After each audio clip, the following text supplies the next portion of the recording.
Okay, so welcome back everybody. Last week we briefly covered an introduction to plant viruses and viroids, and we had a case study with Barley-yellow dwarf viruses, or Barley-yellow dwarf diseases and the two viruses that cause that. Today we're going to talk about plant pathogenic prokaryotes. Next week we move on to fungi, and then we finish off with nematodes. But so today the bacteria and the phytoplasmas. Cute poem, that one. So let's start with a brief thought about bacterial plant pathogens. Those who study microbiology, or even those who haven't studied microbiology, are probably fairly aware that there's an awful lot of bacteria in our environment, and plants as a source of bacterial populations are no exception. There are millions and millions of different species associated with plants. The majority of the microflora is predominantly bacterial.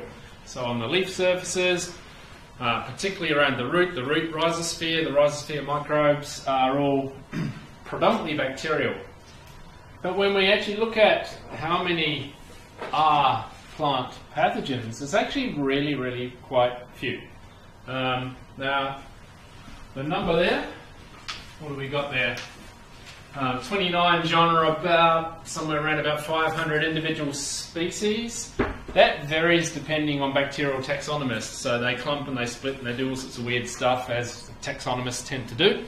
But when you consider the millions of species that are there and that associate with plants, that's actually a very small number. And that's across all of them. Compare that with the viruses we were talking about last week, where there's tens of thousands of them. The fungi, tens of thousands of species. Very few. Most of the pathogens obviously can parasitize plants, but most of them also have a saprophytic life stage, so they have the ability to live outside of plants. Hence the term facultative parasite. That means they are parasites, but they don't have to be, versus obligate parasites, where they must parasitize the plant. That's the only thing to live off. So there are a few. The fastidious bacteria and the phytoplasmas, they are obligate parasites. The rest can do both. Live on living plants, but also live more widely in the environment. So why do we care? There's not many of them. Are they that important? A bit like the viruses. One of the main deals with bacterial plant pathogens is they're very difficult to control. We don't have many tools in the toolbox to manage bacterial diseases. So while there's not many of them, they can be quite significant. They can be particularly difficult to control, and they also can reproduce and spread and cause disease quite rapidly, depending on the pathosystem. So particularly in some of the tropics and subtropics, where you've got warm, moist conditions, bacteria tend to like all moist, and that can really aid bacterial proliferation, spread, and disease. So things like bacterial wilts, which are common in the tropics and the subtropics, they can kill a plant outright in a few days. They can start an infection, and then the plant will collapse as the vascular system gets destroyed. Within days, it really can be quite rapid. So important in the tropics, subtropics, but certainly cool temperate places like Tasmania, we have our share of bacterial diseases that are quite significant. And some of these ones I've listed here are possibly at least in our crops, are some of the most important. Common scab disease of potatoes is important globally. Certainly in the top 4 diseases in Tasmania in terms of potato production. Bacterial canker of stone fruit, could arguably be the number 1 or number 2, depending on how you rate that. The way of controlling bacterial canker is you chainsaw off the infected material until you don't have a tree left. There's not a lot of treatment options. Black rot of crucifers is a big problem for seed production. So the vegetable seed industry we have here, which is quite important, a really niche, valuable industry, black rot is seed-borne. So it's particularly important for that particular industry. So you grow your cabbage, you'll be producing your incredibly high-value seed. If it's got a bacterial contaminant in that seed, you then devalue it, or you have to treat the seed, which can then affect its viability. So that's a nasty one.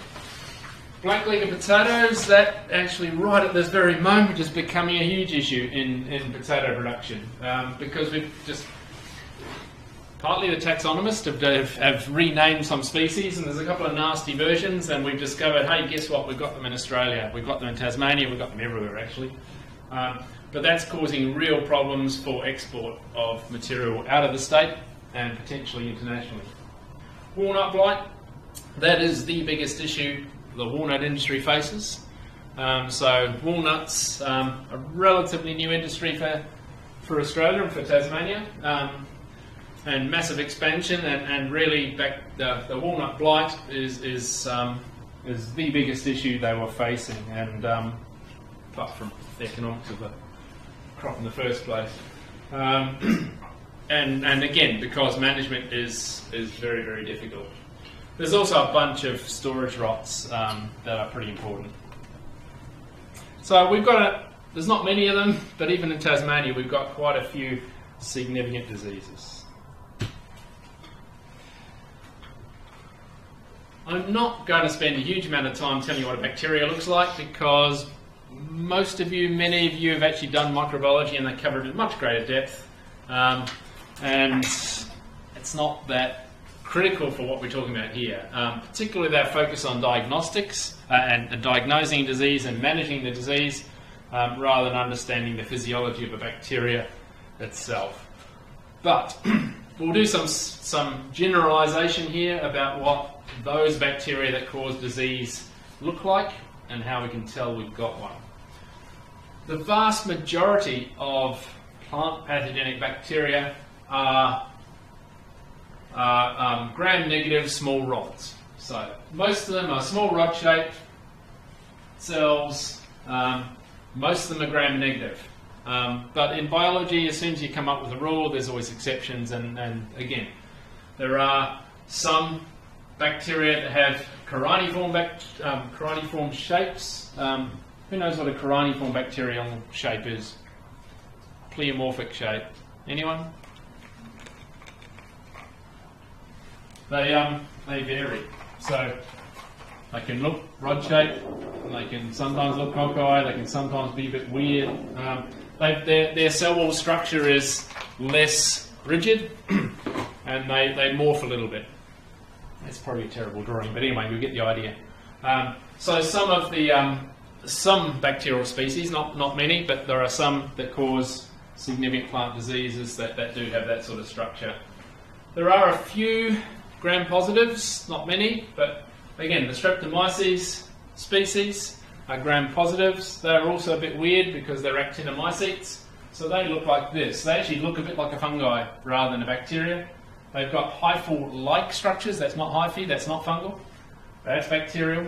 They produce spores, endospores on the end of their cells, but again, they are bacterial, gram-positive bacterial.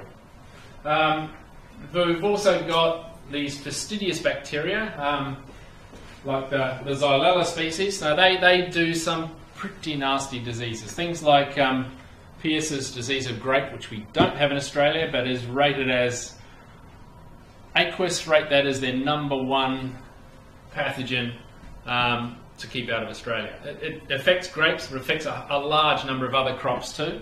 The Xylella fastidiosa is the #1 hit target for Australian quarantine. In grapevines, it is spread by leafhoppers, sharpshooting leafhoppers, I think so. and it kills plants. It's very nasty. It spreads through the xylem and it causes necrosis and kills plants. You need both the vector and the bacteria, but then you get some serious problems. Actually, a story on that in California, in the US, where Vitis species are native, so grapes are native to North America. They've got native Vitis. They actually had Xylella species associated with the native flora. They didn't have the sharpshooter, and instead of actually really making sure they're banning or doing their best to keep the sharpshooter out of that state, they allowed import of plant material, import of all sorts of other material, and eventually brought the sharpshooter vector in, and now they've got huge issues in their fairly important viticulture industry because of Pierce's disease. So understanding what you need to keep out is important. So basically, the bacterial pathogens are mostly gram-negative small rods, some exceptions. We've also got these ones called the phytoplasmas. These are very similar to mycoplasmas. The mycoplasmas are the name we use for those bugs that infect us and infect animals, so infect animal systems. The phytoplasmas, phyto meaning plant, is very similar. They are prokaryotes. They tend to be roundish sort of cells. They live inside of plant tissues. They can have spiral structures too. They are different to bacteria. They're not bacteria. They're a different organism, but they are prokaryotes. So they don't have a cell wall to start with. Instead, they've got 3 cell membranes. They're obviously not motile, they don't have flagella, they don't produce spores. And I'm just checking so I don't get it wrong. And they live, I believe, in the phloem, which is also quite unusual because most bacterial pathogens don't go into living cells. Anyway, briefly I want to cover off the types of diseases you come across with bacterial pathogens or with these prokaryotic pathogens. I find it useful, and textbooks find it useful, to classify the bacterial pathogens, or you can group bacterial pathogens based on the types of disease they cause, because that's mostly related to their pathogenicity mechanisms. What do they use to induce disease? So partly it's genetics, but also the actual methodology they use for infecting plants. Is it toxins? Is it enzymes? What is the major driver of expression of disease? So because they've got similar drivers of pathogenicity, they produce similar symptoms in the hosts they infect. So let's look at some of those groups. You can crudely split them into 3 main groups. The necrogens, necros, meaning death, so the things that associate with tissue death. And the types of disease symptoms we'll see, there might be leaf spots or spots, blights, which are like aggressive spots, cankers, which occur in woody stems. We've got the maceragens. So these guys are associated with producing things like toxins that kill cells. The maceragens, these guys, they macerate, they actually digest, they break down stuff. So they're associated with enzymatic degradation of tissues. So the soft rotting diseases, the vascular wilts are maceragens. And the oncogens, so these guys, oncogens a bit like essentially oncogens we in people would be cancer-causing agents. So things associated with excessive growth, undifferentiated excessive growth. So things like scabs, galls, nodules are oncogens. We can group the pathogens into that. That doesn't necessarily mean that a pathogen is only a maceragen and not a necrogen as well. So you've got a pathogen that might be mostly driving its disease symptoms by producing a pectolytic enzyme, but it might also cause or at least cause some cell death through other factors. Or you might have something like a scab-causing organism that has a toxin, so it's a necrogen, but it also encourages proliferation of host cell development, so it's a bit like an oncogen as well. But those are the major symptom groups. The phytoplasmas sit by themselves because they really produce symptoms that are much more reminiscent of a viral infection than a bacterial infection. Chlorosis, stunting, loss of apical dominance, where you get this all the side shoots growing like crazy.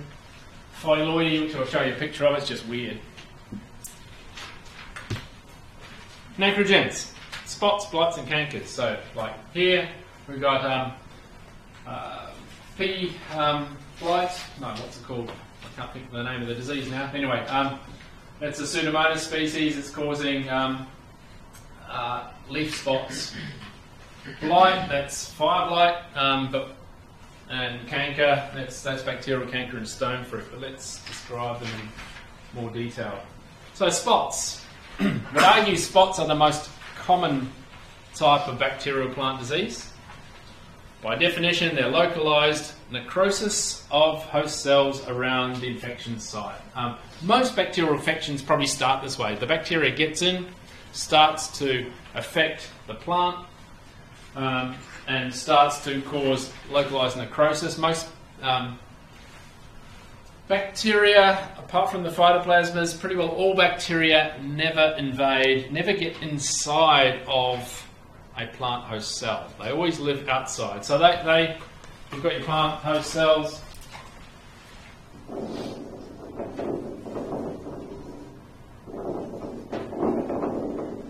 There are gaps between the cells. That's called the apoplast.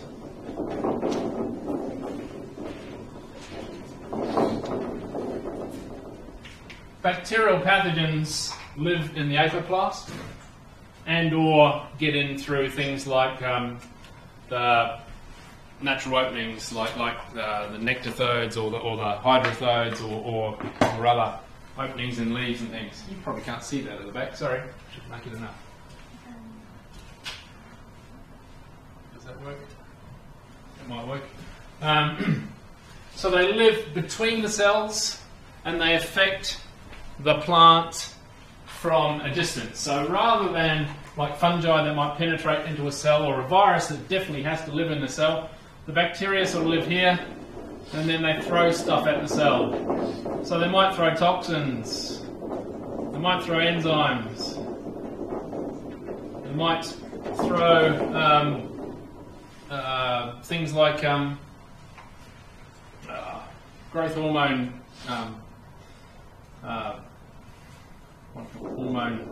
analogues to cause the disease. So that I kind of like to refer to them more like thugs. So rather than being very subtle, a bit like the viruses, we talk about that intimate association with the host and how they integrate themselves, and kind of a bit like a computer virus in a way, the way they integrate themselves into the host cell metabolism, they take it over and they screw the cell up. These bacteria don't get in the cell, they just stand there at the back and they toss enzymes and they toss toxins and they kill the cell, and then they eat the goodies that come up afterwards. So it's pretty crude for arguably a much more complex organism of bacteria compared to a virus, but the association is fairly crude. So in this instance here, we've got bacteria gets in, starts to kill the cells around it, sequestering moisture, sequestering nutrients, and away it goes. Spots, as a symptom, can appear on any plant part. Here we've got them on leaves, quite commonly on leaves, but they can be on stems, blossoms, fruits, etc. If you look closely at this image, you'll see it kind of looks a bit wet. And that's quite common with a bacterial pathogen, because bacteria need moisture. Bacteria need a relative humidity of 95-ish or 98% or something before they can actually reproduce. So to replicate, a bacterial cell needs incredibly high relative humidity. The apoplast region, humidity, and I don't have the figure on me, but it's something around about 20 to 30% relative humidity. Nowhere near enough to allow a bacterial cell to replicate. So if you've got a E. coli or a non-plant pathogenic bacteria that does get into the apoplast region of a plant, unless it has the ability to sequester moisture and nutrients, it's not going to do anything. That is one of the biggest hurdles for bacteria to become plant pathogens. They've got to be able to survive here, get moisture. So, those that can often will cause these water soak type symptoms because they're causing cell leakage. They're actually causing leakage through the cell membrane, through the cell wall, getting moisture into the apoplast region, generating sufficient humidity for them to start to grow and cause disease. They may also be surrounded by yellow. So here we've got our necrotic spots and lots of yellow tissues around there. That's indicative of toxin activity. So here we've got our bacteria and it's throwing a toxin, upsetting the metabolism of that cell, killing the cell. So it's switching off the metabolism of the cell. One of the first things it stops doing is produce chlorophyll, so it goes yellow. And then eventually it dies and the bacteria sits there and goes yum and eats all the goodies that's released by the dead cell. So water soak symptoms, yellow halos are common. The shape of the spot is often determined by the leaf veins. So it tends to expand. In dicots, they're generally sort of roundish. In monocots, sometimes you see streaks rather than round lesions because the veins are all parallel. And so some of the bacterial diseases and things like rice and, are called streak diseases because they're moving up and down the veins. Occasionally with a spot, the bacteria is infected, it's started to spread, it's causing necrosis, but then maybe the environmental conditions change. So we've got our disease triangle, we need conducive conditions as well as virulent pathogen, susceptible host. So we've got our susceptible host, we've got our virulent pathogen, but environment changes. It's got warmer and drier, it's not conducive for disease. The plant actually manages to start fighting back, seals off that infection, it falls out and leaves what we call a shot hole symptom. So this is, if you go and look at a lot of fruit trees, a lot of our stone fruits, it's not uncommon to see this sort of symptom where you've got these shot holes. Now, those who remember it, I showed you that same symptom with a virus. This is where symptomology becomes tricky because pretty much the same symptom caused by a viral infection is also caused by a bacterial infection, and we have both of those in the States. So if you've got shot hole, you're still going to work out, am I dealing with a virus or am I dealing with a bacteria? Blights. So blights, again, are necrosis, but really blight is just an aggressive spot. So you start off with a spot infection, but instead of just staying as a discrete localized lesion, it's expanding because the bacteria is going crazy and it's spreading. So that was our image of fire blight, which the bacteria is not necessarily moving all through that plant, it's actually girdling it off and killing off that stem. Here's cotton blight, you can see it's actually moving through the vascular tissue, but it's actually spreading quite rapidly and then leaving that and causing this necrosis. So blight is, as I said, more aggressive, usually leads to death of the whole plant, or at least the plant organ, and is a much nastier disease. Cankers are essentially necrogens or spots in woody tissues. So stem lesions which may split open or otherwise and can lead to what we call a canker, a lesion on a stem. And again, common in woody plants, trees. Once again, stone fruits with bacterial canker, they'll form this sort of thing. So you'll get a crack or a lesion on the stem where the bacteria is actually oozing out. These don't tend to spread internally through the vascular system. They are localized infections, but they'll cause this damage in the stem itself. They can be quite severe. So probably the biggest local example is Pseudomonas syringae, Pathobar syringae, the bacterial canker in stone fruits, which, as I said, management of that is very tricky. Once you've actually got it in your orchard, it'll affect a limb at a time, but once you've got that affected limb, you chainsaw the limb off, you paint the stump with some copper-based paint, and then you wait till next year and see whether it's spread and whether another limb needs chainsawing off until you don't have enough of a tree left to keep, and then you dig the whole lot up and replant it. You can't cure it, you can't treat it, there's no systemic materials, chemicals to actually make it go away. Once you've got it, it's killing the plant itself. So the cankers, and the reason why it gets all this goopy, dribbly stuff here is that's actually a mixture of bacterial cells plus the plant sap itself. So the infections occur, they develop, and as they develop, the bacteria sort of, as the colony develops, it kind of develops a little bit of increasing pressure, particularly under high humidity, where maybe there's rain outside or it's high humidity, and so the bacterial cells are absorbing lots of water, they're expanding, and with that pressure they actually form these cracks on the surface, and then they exude out to the surface of the plant itself. So they're coming out with bacterial cells, bacterial polysaccharides, as well as the plant sap, and they can start oozing out. The advantage of that occurring when there's high humidity or rain is that then there's a good chance of actually being disseminated, either being spread by rain to other parts of the plant, or because it's nice and sticky, insects come along, they jump on that, and they start feeding on the sticky sap that's coming out, carrying the bacteria, and then can fly off and start transmitting that to other trees. So again, a mechanism for moving around. Maceragens. So these guys are the ones involved that primarily use enzymes to cause the damage.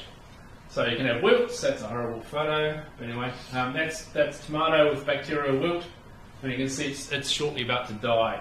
So the bacteria is essentially taking out the entire xylem of that plant, and so it's going to keel over. That's a cucumber, and that strands there, that's just all bacterial ooze, so they cut it open and you can just see the whole thing is just caked in bacteria. Here's a potato, and this is the vascular tissue of a potato, and that's probably hard to see, but that's just bubbling full of bacteria. Thankfully it's a disease we don't have, because that's very nasty. And here's some soft rots, which you've already had the pleasure of seeing, where we get potatoes, in this instance, or other fleshy veggies, and these bacteria can digest that very quickly and turn it into a smelly soup. The vascular wilts. So they mostly affect herbaceous plants. They move through the xylem. So bacteria, as we said, don't like living cells. They like living in between cells or in dead tissue. So unlike viruses that like phloem, bacteria like xylem, because that's dead. Once they're in the xylem, they interfere with translocation of water and nutrients, and obviously creating wilting symptoms.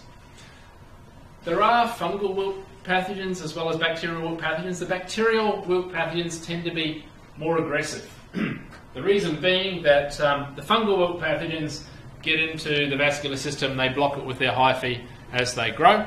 Bacterial pathogens produce cell wall degrading enzymes, so they actually block it by digesting the cell wall structures of the xylem, and so it's actually the xylem becomes blocked with bacterial cells, with debris from the cell walls, and with bacterial slime, polysaccharides. So it's much more aggressive. You tend to get these holes, these cavities in the xylem rather than just blocked xylem. Soft rots. A whole range of fleshy crops can get affected. Anything that isn't lignified, that can occur in the field or can occur in storage as a post-harvest disease.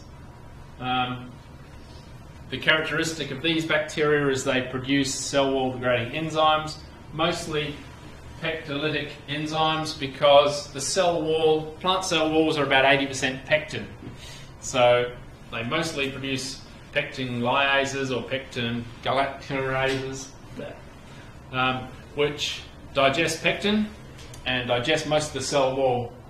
They actually, with a plant cell, once you've digested that cell wall, the membrane itself will rupture because it's under high turgor pressure and the cell wall is kind of holding it together. Get rid of the cell wall and the poor old cell's like a bubble, and it very easily ruptures and then releases all of its goodies.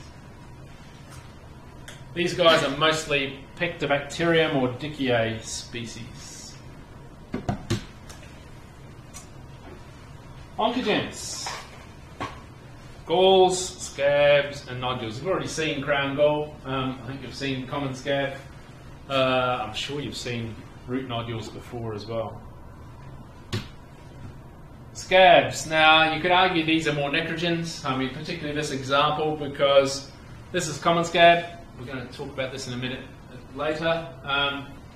It does produce a toxin which is responsible for necrosis and cell death, so that's necrogenic. But the major symptom, the actual scab, is a plant response to that toxin. So it's killing a few cells, but then the plant goes, you're not coming here, I'm going to seal you off. And so it actually stimulates production of suberized cork cells, and they seal off the infection front. So you've got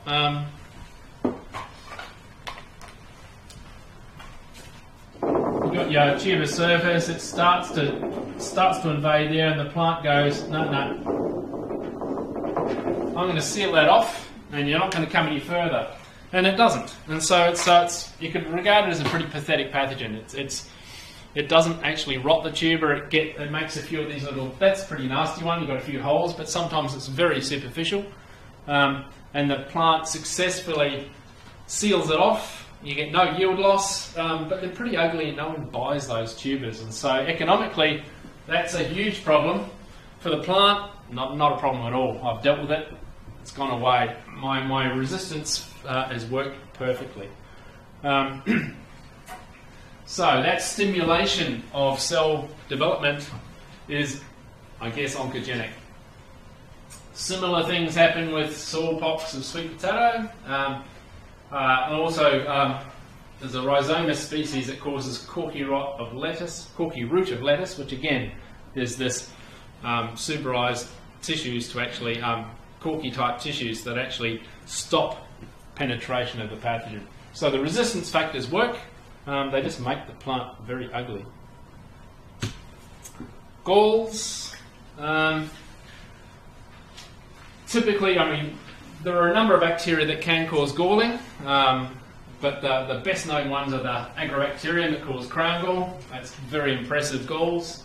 But some Clavibacter species, some Pseudomonas species can also induce galls. Essentially, they're all associated with either alteration or stimulation of the natural hormones in the plant, or in Agrobacterium's case, and some of these others as well, they actually have genes that encode for hormone-like analogues. So they're actually bacterial genes, but they actually mimic auxins. They mimic cytokinins, and they are the things that actually trick the plant into replicating its cells, rather than upsetting the plant's own hormone balance.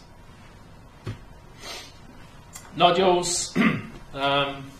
Well, again, Rhizobium species will infect, will induce an oncogenic reaction, will produce a gall, and then they do good stuff. So we don't tend to think of them as disease, but it's very much a bacterial infection and oncogenic reaction.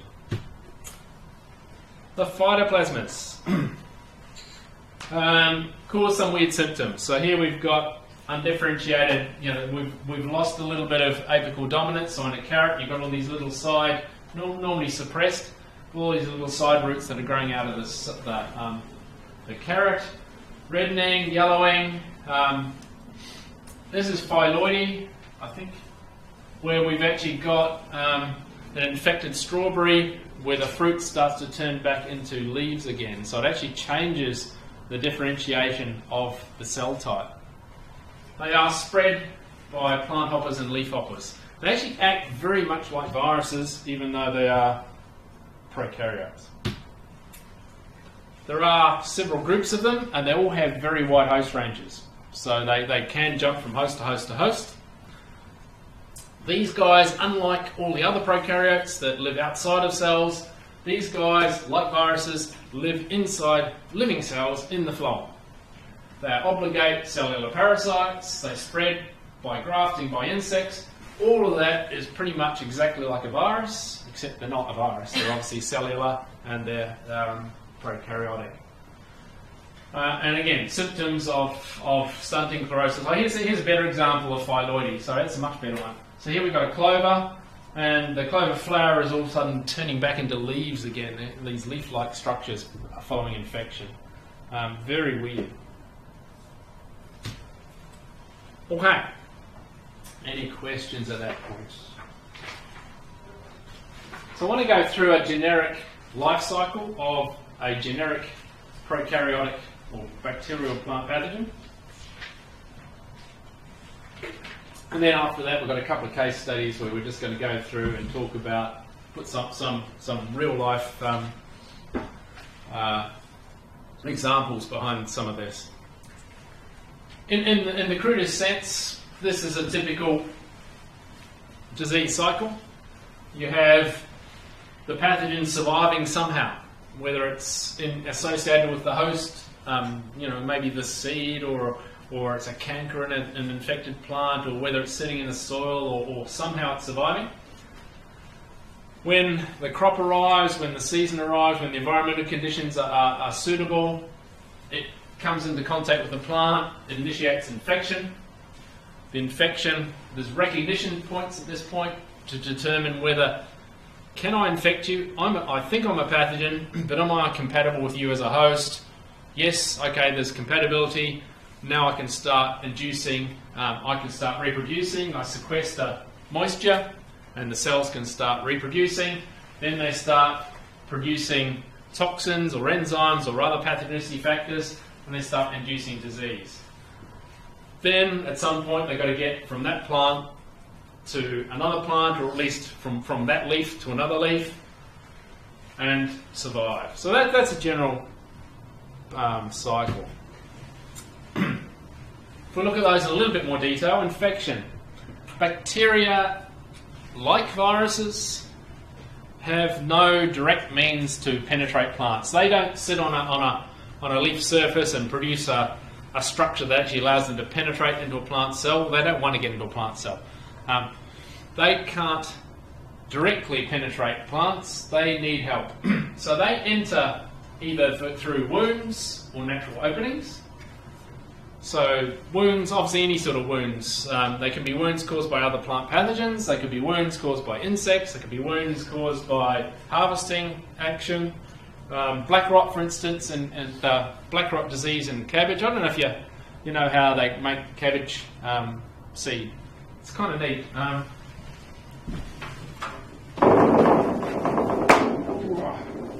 So everybody knows when you grow cabbages, they kind of look like that.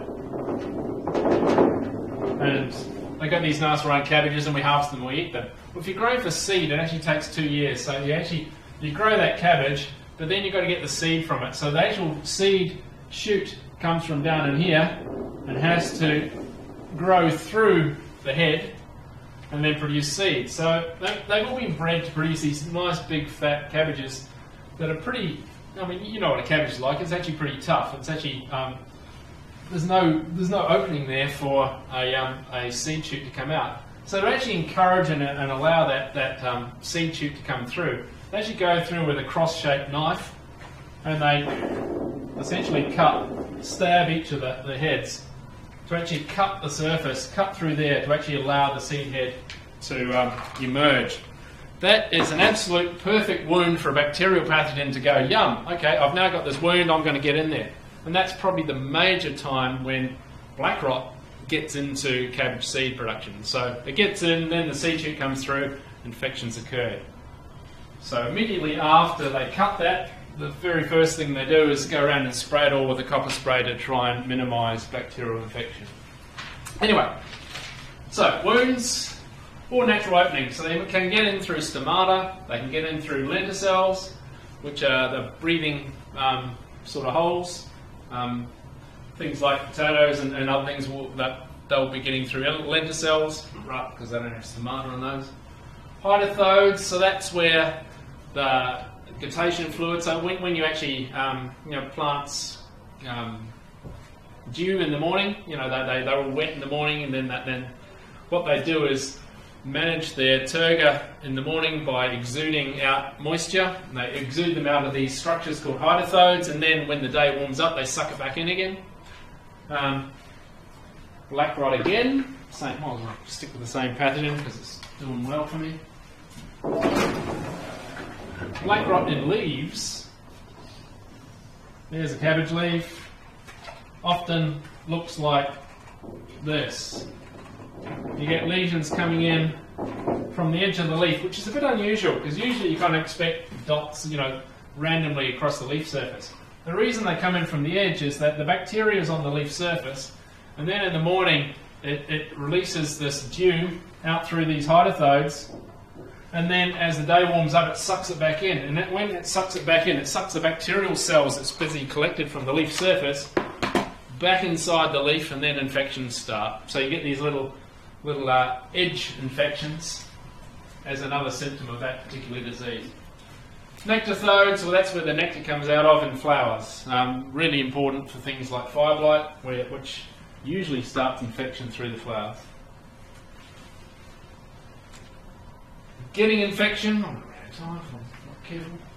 Getting infection, water is really important. Bacteria need water, so movement of water, humidity, dew is all important. Some of them also move around by insects. Obviously the phytoplasmas, but even others will be carried. Like those bacterial canker pathogens can be carried from tree to tree. Fire blight will certainly be carried from tree to tree, flower to flower by pollinating insects. They don't get inside cells. They don't make contact with the protoplasts.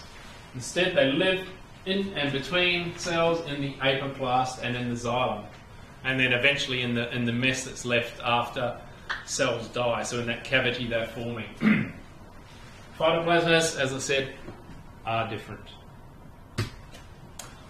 Once they get in there, they've established, they actually need to, there's recognition factors. We're not going to go over the genetics of that. If you go and do the next path course, we talk a lot more about how bacteria interact with the hosts and work out that they are compatible. Let's assume they're compatible. The bacteria then starts to reproduce. It's sequestered moisture and essentially divides asexually by binary fission. In other words, one cell splits into two cells, into four cells, and so on. So the genome splits, the cell wall goes down the middle, you get two bacterial cells, and so on. And reproduction can be very rapid. Obviously it needs moisture, it needs nutrients, it needs an appropriate temperatures, so those conducive conditions. Moisture and nutrients, that is sequestered from the host, and that's part of that recognition factor of the pathogen to say, I know you're going to be a suitable host for me because I can actually steal moisture and steal nutrients from your cells to start my infection process. So, we've got a colony inside a plant, now it has to induce disease. How does it do it? There's a number of ways. The actual polysaccharides, the slime around the bacterial cell, is actually important. It's actually important for sequestering moisture.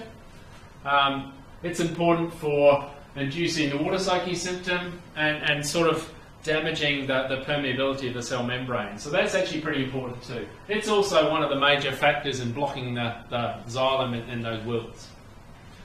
Toxins, that's quite common for necrogens. So they'll produce these small diffusible molecular weight compounds, that's the definition. So these small compounds that actually interfere with the metabolism of the host and cause cell death. Enzymes, said they've already a macrogenic strategy, mostly pectolytic enzymes, but you can get cellulytic enzymes, you can get other enzymes, but most of them are pectolytic and digest cell walls. And growth regulators, so oncogens that either alter the natural host levels or produce synthetic hormones from bacterial encoded genes. Ooh, it's going to work. Spread. So, okay, we've got infection, crude and simple. We've got reproduction, we've got disease induction. Again, fairly crude and simple, ignoring the complex genetics about recognition. Now we've got to get from that plant to the next plant. So how do we do it? Movement of soil can be important. So those bacteria that have a saprophytic stage in the soil, that might be either directly in the soil or associated with plant debris from the infected plants. So anything that moves soil around, so wind, vehicles, stock, harvested produce, anything that actually moves soil can also move the pathogen. Bacteria like water, so movement of water can also be important. There are some pathogens that actually spread through irrigation water, so they're sucked out of a dam where the pathogen's there, irrigated over crops, and that's how the infection occurs. Rain splash can be important if they're on the surface, a lesion on the surface and the rain hits it, and then they volatilise off, and those cells can then travel to the adjacent plants. Movement through the soil water can also be important. Plant debris, infected plant debris, movement of that, whether that's just blown around or whether that's actually carted around with harvested material. Plant propagules are really important, so some bacteria associated with seeds or with vegetative propagules, corms, tubers, that sort of thing, rhizomes. And similarly, some of them obviously can move with insects, and particularly the phytoplasmas. And lastly, they need to survive between crops. Most have a saprophytic ability, so unlike viruses, we're saying they can only live and replicate in a host. These guys can survive and replicate as a saprophyte in a outside of plant system. So some of them can survive incredibly well. Some are very, very good saprophytes, and they'll survive for decades in soil, for instance. Others might survive for a year or a few months. These guys are different, obviously, because they need to live in their host. Some of the saprophytes will survive in the soil or with plant debris. So again, you've got debris sitting there that takes a year or two to decay, and they'll sit there and wait with that until the rotation finishes, and then they'll come around and infect the new crop. Some will survive on plant surfaces, some will survive inside buds or dormant cankers and perennial hosts and wait for the new season, and then when the conditions are right, then they start acting again. So they might go dormant over summer and then wake up when things are moist again, or alternatively. They can live in or on propagules, seed or vegetative propagules. And the phytoplasmas, they need to live in living hosts, but they'll also associate with that insect vectors and can survive in that. Similarly, as I said before, those phytoplasmas have huge host ranges, so it's infecting that crop, but then it goes into that weed or that other crop and then rotates itself around. So a wide host range is its survival strategy, in that I don't need to just live in that one plant. I can live in 50 different plants and survive that way. Okay, to sum up. There's not many of them, but they can be really, really important. Really important because their control is really difficult. When we talk about the tools in the toolbox, chemically, we've got copper, and that's about it. And those crops like walnuts that have a big bacterial problem, they spray copper and copper and copper, and guess what? We get copper-resistant strains. And what do they rotate that with? Nothing, because they don't have any other chemicals. That is a huge problem for bacterial control. And copper is not even systemic. It's only a protectant. It won't eliminate it once you've got it. There is the potential to use things like antibiotics, and in parts of Europe, for instance, they use antibiotics in fruit trees for fire blight. We don't use them here because we're scared about antibiotic overuse, because we prefer to save ourselves than our plants, and we want to save our antibiotics for controlling antibiotic-resistant bugs that kill us, rather than create more of them by putting tons and tons of antibiotics into the environment. So chemically, we're a bit stuffed in terms of control. Bacteria, single-cell organisms, simple, quite efficient at reproducing. Infection needs help. They live between cells and can move in the xylem. The phytoplasmas are the weird ones because they just live in living tissue and do things that bacteria don't. Anyway, that's me. Any questions before we have a break?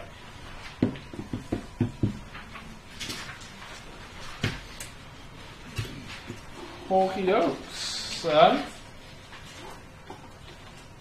let's have a 5-minute break and then we'll launch into the next one.